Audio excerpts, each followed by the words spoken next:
I think it's delusional for anyone to think that the morally right thing to do, the Islamically correct thing to do, is any course of action or inaction that has the predictable and proven result of keeping Muslims weak, subjugated, and impoverished. I don't see any moral good in that. Allah subhanahu wa ta'ala told us that we are the best ummah ever raised among mankind. We enjoin good and forbid evil. And I don't know of any Muslim community anywhere in the world that doesn't have members of that community who are enjoining good and who are forbidding evil. Every Muslim community in the world has its da'is, has its imams, has its khatibs, and just regular brothers and sisters who are constantly offering nasiha to one another. The condition of enjoining good and forbidding evil is met in every Muslim community in the world, both in the Muslim world and in non-Muslim countries, in the real world and in the virtual world. I mean, you can't look in the comment section on almost any video or any post on social media without finding some Muslim quoting an ayah or quoting a hadith or giving some kind of Islamic advice. We've got that covered, in my opinion. I think we've got that more than covered. As I've said repeatedly, I am not a da'i. I'm not an Islamic scholar. I'm not a preacher. And I'll be honest with you, I'm not worried about your akhirah. I know that may sound like a terrible thing to say, and it will shock the ears of some people. But your akhirah is your problem. It's not my problem. I'm not going to be asked your questions on Yawm al-Qiyamah, and I'm not going to be held accountable for your soul. I'm only going to be held accountable for my soul. There are plenty of people out here giving da'wah and teaching aqidah and so forth, and that's all commendable. But that's not me. I'm worried about your dunya. I'm worried about the dunya of the Muslims, and I'm interested in strategies that will improve the conditions for Muslims in this world. If I can help to make Muslims' lives in this dunya better, maybe it will be a source of betterment for me in my akhirah. So that's my primary focus. I have 3 priorities that I've talked about many times: Muslim economic sovereignty, Muslim political independence, and Muslim psychological decolonization. And I don't subscribe to the idea that Muslims will never achieve any of these things unless or until they become more pious or more righteous. I think that you cannot possibly have understood the gravity of La ilaha illallah if you believe that. More pious or more righteous than who? You can't tell me that the Muslims aren't more pious and more righteous than the people who are oppressing us. We don't have to become perfect before we deserve to not be subjugated. We already deserve not only to not be subjugated, we deserve to be free, we deserve to be independent, we deserve to be prosperous, and we deserve to have authority. And in order to achieve that, we have to have power. And achieving power in a world that's full of competing, ruthless, malicious, unjust, and immoral powers, that's going to require strategy. That's going to require tact. It's going to require patience and some degree of compromise and trade-offs. But I believe that we're in an historic moment with the pivot of the global economy to the global south and to the east, and the dismantling of the post-World War II global order. And as I've said, the owners and controllers of global financialized capital are not going to fight this pivot. They're expediting this pivot. They're facilitating this pivot. What they're going to fight is for control of managing the shift. They want to maintain the status quo. They want the neoliberal model to continue. And in my opinion, that's the challenge that we have to win. We have to commandeer this transition that's taking place and develop a new model, a model that's guided by our principles, by our deen. And no one can do this but us. Because look, we believe in trade. We believe in the free market. Muslims believe in private property, profit making, so on and so on. All of that's fine. But in an age when the private sector has disproportionate influence over the conditions in society, we also need to constrain business within the moral framework of Islam.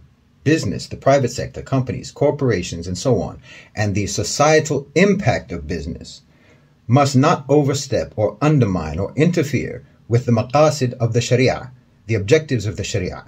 Trade, investment, business, business operations, profit making, all of those things cannot be allowed to deteriorate the people's religion or exploit the people or deprive the people, ruin their livelihoods, drive them into debt, diminish their honor, destroy families, pillage their resources, increase the misery index of the population. Muslim political and economic power, in my opinion, would re-inject morality into the political and economic spheres. It would reconnect morality with the private sector, which the Enlightenment very deliberately divorced.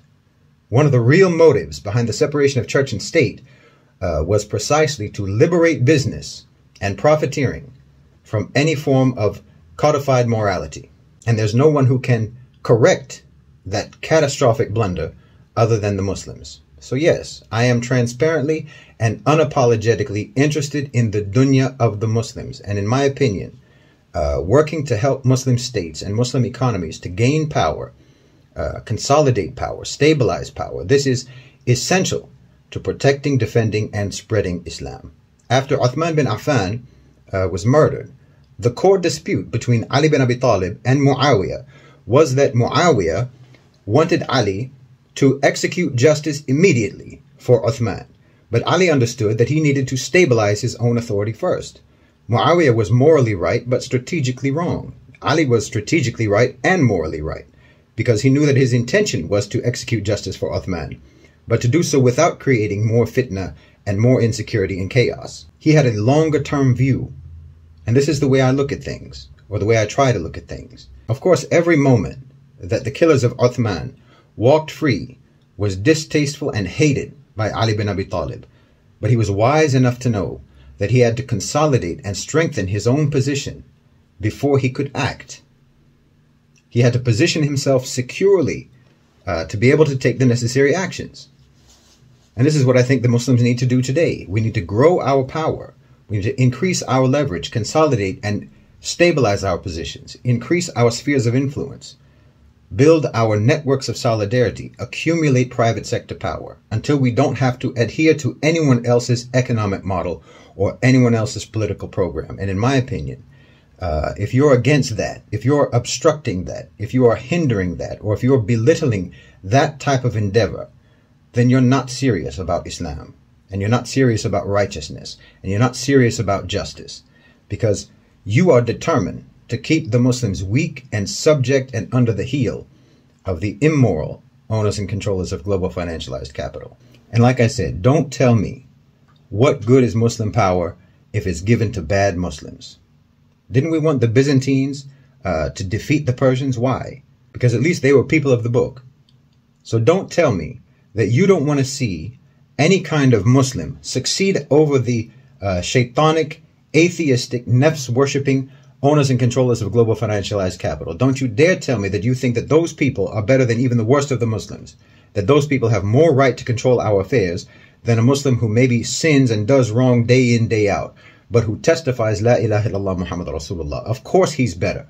Of course it's better for everyone if he succeeds. Of course Muslim power is better than atheistic power.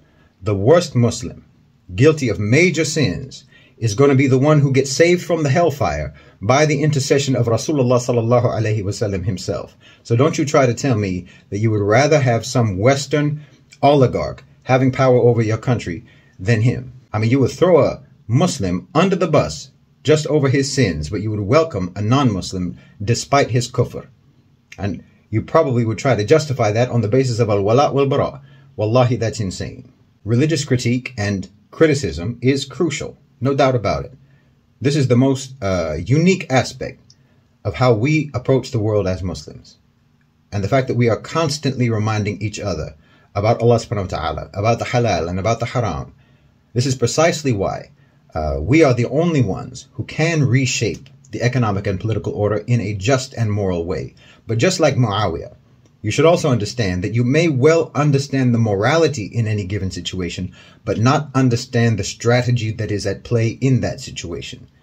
Someone might have thought that Salah ad-Din was negligent or even immoral because he was instead fighting the Fatimids while the Crusaders were occupying the Holy Land. But that was strategy. No doubt there were some people who believed that he was not following the right Islamic way. But of course he was right. And if Salah ad-Din had died before he ever had the opportunity to raise his sword against the Crusaders, Allah subhanahu wa ta'ala would have known his intention. He would have known his strategy and the reasons why he did what he did, and his reward would not have been diminished. So moral and religious advice and critique has its place, but so does strategy and intentions. So like I said, I'm not a da'i, I'm not a teacher of Islam, and no one should try to learn their deen from me. And frankly, you shouldn't be learning the deen from any talking head on the internet. You should learn your deen from human beings face to face, in the masjid, in school, from scholars and students of knowledge. You should take the religion seriously enough that you dedicate actual study to it. Don't be like those people who think that they can browse WebMD and pretend that they're medical students. You can't browse Islam QA and call yourself a student of knowledge. Take the religion more seriously than that. Take Islamic disciplines more seriously than that. And that's your own job for your own soul. I can't help you with your soul, and you can't help me with mine. But what we can both do is help each other and help all of the Muslims to make our situation in the dunya better. And hopefully by doing that, we can also improve our own standing in the Akhirah, inshallah.